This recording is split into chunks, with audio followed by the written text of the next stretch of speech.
எல்லாருக்கும் வணக்கம். நான் அந்த விழாவுக்கு சிறப்பு விருந்தினராக சாங்கை பார்த்துட்டு ட்ரெயிலர் பார்த்துட்டு ஏதாவது பேசிட்டு போகலான்னு வந்தேன். ஆனால் ஒவ்வொருத்தரும் பேச பேச பேச இவங்க பேச்சை கேட்டு இருக்கும்போது தோணுச்சு, நம்ம பேச வேணாம், இவங்க பேச்சை கேட்டாலே போதும் அப்படின்னு ஆயிடுச்சு. ஏன்னா ஒவ்வொரு பேச்சுலையும் அவ்வளோ உண்மை ஆத்மா இருக்கும். யாருமே இங்கே மேடைக்காக பேசுகிறேன், அவங்களோட உண்மையான உழைப்பில் வெளிப்பாடத்தான் ஒவ்வொருத்தோட வார்த்தையும் இருந்துச்சு. நான் 30 வருஷத்துக்கு மேலே ஃபீல்டில் இருக்கேன். ஒரு 7 படம் பண்ணிட்டேன். நிறைய மேடைகளும் பார்த்தாச்சு. நம்ம இயக்குனர் பாலாஜி மாதம் மாதிரி நம்மளுக்கு தெளிவாக பேசுகிறேன், பேச்சு வரல. அவங்க அவ்வளோ தெளிவாக பேசுகிறார், சரளமாக பேசுகிறார். எங்கேயுமே இந்த வார்த்தை ஜாலம் அது இல்லை. மனசில் பட்டதை, மனசில் உள்ளதை அப்படியே வெளிக்கொண்டு வந்தார். ஜெகன் சார் சொன்ன மாதிரி பார்லிமெண்ட் தேர்தல் டைம், யாராவது கேட்டால் சொல்லி அரசியல் நிறைய ஆள் தர்றாங்க, பேச்சாளர் கிடைக்காம நிறைய அரசியல் தேடி தர்றாங்க. கூப்பிட்றவங்க பார்த்து கொஞ்சம் உஷாராக இருக்கு. அதனால ரொம்ப தெரிய பேசுகிறார். அவர் மட்டும் இல்லை, கதாநாயகி நம்ம நிறைய கூட பார்த்துருக்கோம். அப்படி ஒரு சில வார்த்தை பேசிட்டு தேங்க்ஸ் உட்காந்துருவாங்க. அவ்வளோ அழகாக பேசியிருக்காங்க. இன்னொரு கதாநாயகி அவரெல்லாம் ரொம்ப ஒரு பெரிய அனுபவம் மாதிரி. ஆக்சுவலாக பேசுகிற பார்த்தா இளையராஜா சார் பேச வேண்டியதை நம்ம மினிஸ்டர் பேசியிருக்காரு. அந்தளவுக்கு ரொம்ப தெளிவாக இருக்காங்க. இந்த சின்ன வயசுலேயே அனுபவங்கள் அவங்கள பக்குவப்படுத்தி நினைக்கிறேன் மினிஸ்டர்லாம். அடுத்து நம்ம கதாநாயகன் சிபி பெருமாளுக்கு கூட ஒரு அழகான கதாநாயகன் கிடைச்சிருக்காரு. ரொம்ப அழகான கதாநாயகன். அவரும் பேசுகிறாரு, ரஜினி பேசியிருக்காரு, அவர் வாழ்க்கையை பேசியிருக்காரு. இங்கே யாரும் ஒரு படத்தை பற்றியோ இல்லை. அப்போ நான் உண்மையிலே அவரெலாம் பேசும்போது நம்ம கற்றுக்க ஒரு விஷயம் நிறைய இருக்கோ அப்படின்னு உண்மையிலே எனக்கு தோணுச்சு. இந்த நிகழ்ச்சி என்னை பற்றி ஒரு நிறைவான நிகழ்ச்சி ஆகும். அதில் பார்த்து சொன்னார், அஜித் சார் சொன்னார்ன்ட்டு. நானும் திருப்பதியில் அவர் ஹீரோ வச்சு ஏற்கிறேன். அப்போது சில விஷயம் சொல்லுவார், நமக்கு சாக்கம் இவ்வளோ கடந்து வந்துருக்காரா அப்படின்ட்டு. நான் இன்னும் ஒரு விஷயம், சாதித்தவங்க வெற்றி அடைஞ்சவங்க தான் பட்ட கஷ்டத்தை சொல்லும்போது தான் அது கஷ்டம். வெற்றி அடையாமல் சாதிக்காமல் நம்ம போராடி இருக்கும்போது கஷ்டப்பட்டு இருக்கும்போது நம்ம படுற கஷ்டம் சொன்னால் அது புலம்பல். அப்போ நம்ம கஷ்டம் சொல்கிறது கூட நம்ம வெற்றி அடையணும். வெற்றியெல்லாம் கஷ்டம் சொன்னோன்னா உனக்கு வேலையில் புலம்புறாங்க. வெற்றி அடைஞ்ச கஷ்டம் சொன்னால் தான் அது வரலாறு அடையாது, அது ஒரு அனுபவமாக பார்க்குறோம். அப்போ கஷ்டம் சொல்கிறதுக்கும் நம்ம வெற்றி அடைய வேண்டியிருக்கு. சிபி சார், நீங்கள் ஒரு நாள் நினைக்கவே இல்லை, என்றோ ஒரு நாள் நீங்கள் சொல்கிற கஷ்டத்தை மற்றவங்க பாடமாக கேட்பாங்க, அது அனுபவமாக கேட்பாங்க. ஆனால் அவங்க தெளிவாக இருக்கீங்க ரொம்ப. ஆனால் ஒரு சொல்லி பற்றிலாம் பிக் பாஸ்ங்கிறது டெம்பரரின்ட்டு மிகப்பெரிய உண்மை. அது அந்த நேரத்தில் அது ஒரு கவனம் இருக்குது மக்களுக்கு. அது முடிஞ்சுன்னா முடிஞ்சிச்சு. நிறைய பேர் நல்ல மார்க்கில் இருந்திருப்பாங்க, நல்ல பேர் இருந்திருப்பாங்க. பிக் பாஸ் போய்ட்டு வந்து பார்த்தா அதுவும் போயிடும். அதுவும் அப்போ பார்த்துருக்கோம். ஆனால் நீங்கள் தெளிவாக வந்திருக்கீங்க. வரும்போது 1000 கேமரா, அப்புறம் 500 கேமரா, கடைசி 5 கேமரா வந்து நிற்கும். ஆனால் உங்கள் வாழ்க்கை திரும்ப அப்படி ஏறும். அது வேறு. நம்ம உழைச்சி, நம்ம உண்மையாக உழைச்சி, நம்ம போராடி வெற்றி அடைஞ்சதுக்கப்புறம் 500 மாறும், 500 5000 மாறும், கூட்டிகிட்டு போகும். கண்டிப்பாக உங்களுக்கு அது வரும். உங்களோட ஒரு தெளிவு இருக்குது, உழைப்பு இருக்குது.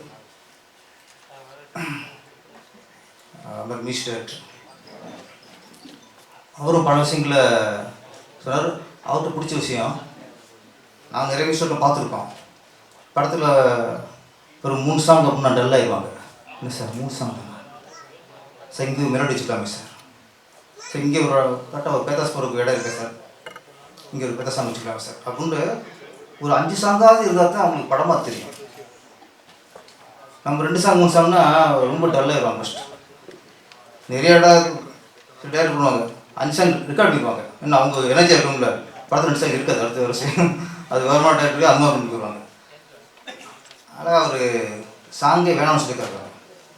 அப்போ அங்கே அவர் இசையம் பாடல் இல்லை, அங்கே அவர் ரசிகராக இருக்கார். அந்த படத்தை பார்க்கும்போது ஒரு ரசிகனாக பார்த்துக்கிறத தவிர தான் இசையமைப்பாளர் அந்த படத்தில் பார்க்கல அவர். இதெல்லாம் என்ன சொன்னால், இதெல்லாம் ஒரு படத்தை ஒர்க் பண்ணும்போது அர்ப்பணிக்கும் போது வர உண்மை யதார்த்தம். 2 ப்ரொடியூசர் நான் பாலாஜி மாதவன் சார் சொல்லும்போது ஒன்று உணர முடிஞ்சுது. எல்லாத்தையும் சந்தோஷமாக எடிட்டரை பற்றி சந்தோஷமாக சொல்கிறாரு, மியூசிக்கை பற்றி பெருமையாக சொல்கிறாரு, லிரிக்ஸ் ரைட்டரை பற்றி பெருமையாக சொல்கிறாரு. ஒவ்வொருத்தரும் பெருமையாக அந்த சந்தோஷமாக சொல்லும்போது இந்த படம் கண்டிப்பாக ஒரு நல்ல படம், மக்களுக்கு பிடிக்கிற படமாக கண்டிப்பாக ஆகும் நமக்கு தோணிச்சு. அதுக்கப்புறம் எனக்கு அத்தாச்சா ட்ரெய்லர். நான் ட்ரெய்லர் பார்க்கும்போது இந்த சிவாஜி சாங்கில் இது டைட்டில் வந்து இடி மின்னல் காதல் இருக்குல்ல, காதல் முத்தம் விபத்து அப்படின்னு வச்சுக்கோங்க. ட்ரெய்லர் சாங் பார்க்கும்போது அப்போ எனக்கு தோணுச்சு, கதை பற்றி நினைக்கிறேன். ஆமாம், இவர் கொஞ்சம் ஏமாத்துறதுக்காக இடி மின்னல் காதல் வச்சுருக்காரு. ட்ரெய்லர் பார்க்கும்போது படம் பார்க்கணும்னு தோணுச்சு. எப்போ ஒரு ட்ரெய்லர் சாங் பார்க்கும்போது படம் பார்க்க நமக்கு தோணுதோ அப்போ அது வச்சு. அப்புறம் இன்னொரு உண்மையாக யாரோ சொன்னாங்க, ஒரு சாதனை சொன்னா நினைக்கிறேன், மீடியாக்களை பற்றி. அது மிகப்பெரிய உண்மை. எந்த படம் கண்டென்ட்டோடு இருக்கும், அது கண்டென்ட்டில் இருந்தால் மட்டும் பத்தாது, அதை மக்கள்கிட்ட கொண்டு போய் சேர்க்கணும். சமீபத்தில் 2 வருஷமாக உண்மையில நான் மீடியாக்களை தடவை வாங்குகிறேன். சிறிய படங்கள், இருகப்பட்டாக இருக்கட்டும், சித்தாவாக இருக்கட்டும், பார்க்கிங்காக இருக்கட்டும், நிறைய படங்கள். இது ஃபஸ்ட்டு ரிலீஸ் ஆனதே அவனுக்கு ஆடியன்ஸ் தெரியாமல் இருந்துச்சு. சின்ன படங்களை மக்கள் கொண்டு சேர்த்து அதை வெற்றி படமாக்கி பெருமை மீடியாக்கள் தான். ஏன்னா பெரிய ஹீரோக்களுக்கு அது பக்கமே மீடியாக்கள் ஓடாமல், ஏன்னா அன்றைக்கி ஹீரோக்கள் கையில் தான் சினிமாவும் இருக்குது, அவங்க இப்படி தான் இருக்குது. அப்போ 100 கோடி 200 கோடி சம்பளம் வாங்குகிற ஹீரோக்கள் அவங்களுக்கு வந்து சப்போர்ட் பண்ண அவசியம் இல்லை. ஏன்னா அவங்களுக்கு கோடிக்கணக்கான ரசிகர்கள் வச்சுருக்காங்க. அதுதான் அவங்களுடைய சம்பாதிச்ச மிகப்பெரிய சொத்து. படம் எப்படி இருக்கோ இல்லையோ அவங்க பார்த்துருணும், ஃபஸ்ட் நாள் பார்த்துருணும். இந்த படத்தை பார்த்தே அவங்களுக்கு தீரணும் ரசிகர்கள். ஒரு பெரிய நடிகரோட படம் ரொம்ப சுமாராக இருக்கும், உட்கார விட முடியாது. அப்போ ரசிகர் சொல்லுவோம் படம் சரியில்லை, ரொம்ப மொக்கம்போம். அதை பார்த்து நான் சொல்கிறேன்னு போவான் தான் ரசிகர்.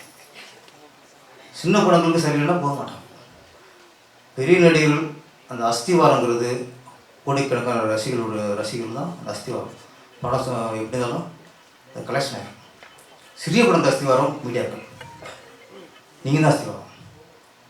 இப்போ படம் பார்க்க தெரிஞ்சு போச்சு, அதில் வந்து கண்டென்ட்டும் நல்லா தெரிஞ்சு போச்சு, விஷுவலும் சூப்பராக பண்ணியிருக்காங்க, ஒரு நல்ல படம் எடுத்துக்காங்கன்னு நமக்கு தெரிஞ்சு போச்சு. ஏன்னா இந்த டீமே எல்லோரும் மிகப்பெரிய அனுசரியமாக இருக்காங்க. டேரக்டராக இருக்கட்டும், மியூசிக் டைரக்டராக இருக்கட்டும், வசனத்தாக இருக்கட்டும், எல்லாரும் நல்ல சிறு வயசில் மிகப்பெரிய அனுபவம் பெற்றவர்கள் தான் இதை ஒன்று சேர்ந்து இயக்கியிருக்காங்கிறது நல்லா தெரிஞ்சு போச்சு. அதனால் மீடியாக்கள் வந்து இந்த மாதிரி படங்களுக்கு சப்போர்ட் பண்ணணும்.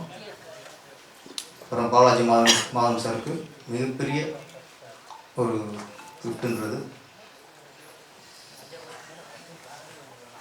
மாமா பி வாசு சார். சொன்னாங்க ஜெகன் சார் சொன்னார், ஃபங்க்ஷன் வர முடியும் மேக்கப் போட்டுண்டாரு உங்கள் தாத்தா எல்லாம் அந்த பிளட்டு மேக்கப் போடாமல் ஏற முடியாது சார். நம்ம கூட இப்போ நம்ம போய் போடுறது.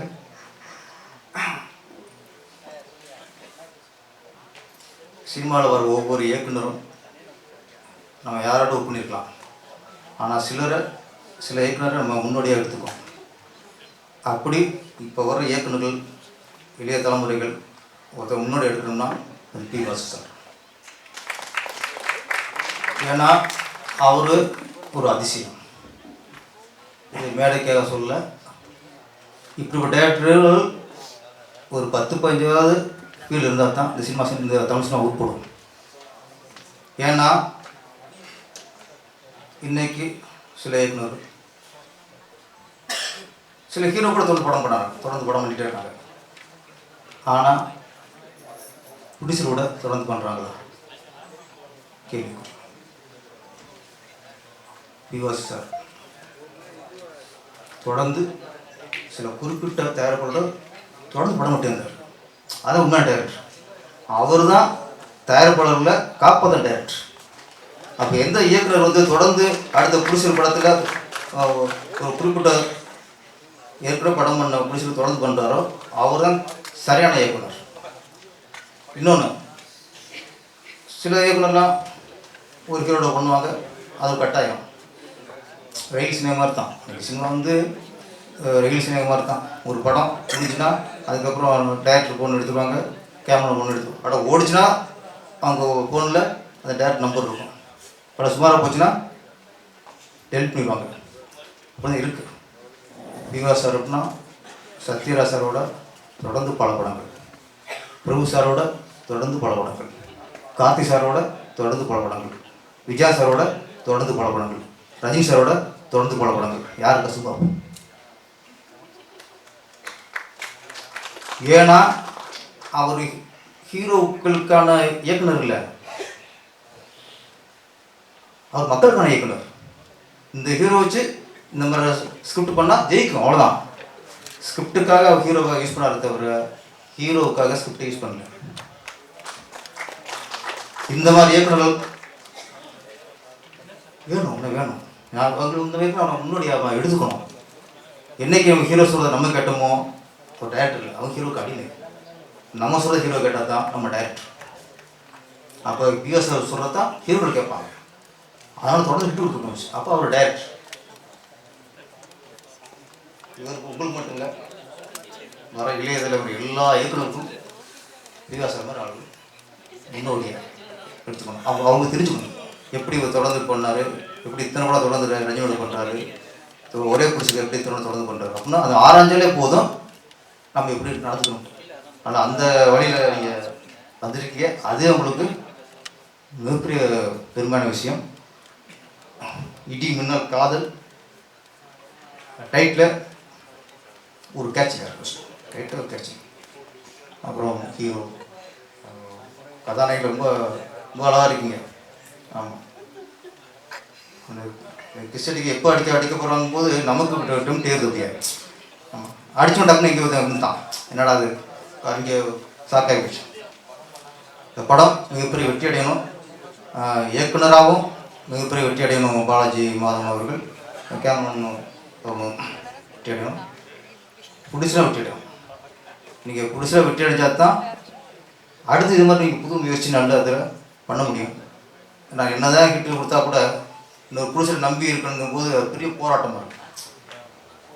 புடிசை சொல்லி ஓகே பண்ணுறதுக்குள்ள அது அவங்க நம்மளுடைய வேக எடுத்து நம்மளுடைய டேஸ்ட் அவங்களுக்கு இருக்க வேண்டியது இருக்குது. இல்லைன்னா அவங்க ஏதோ ஒரு கோணத்தில் இருக்காங்க, அவங்க ஒரு கற்பனை இருக்காங்க, அவங்க எண்ணத்துக்காக சொல்ல முடியல இப்போலாம். அதனால் நீங்கள் தொடர்ந்து தயாரிப்பாளராக ஜெயிச்சு டைரக்டராக ஜெயிச்சு இதே யூனிட்டு தொடர்ந்து பல படங்கள் பண்ண வேணும். நன்றி, வணக்கம்.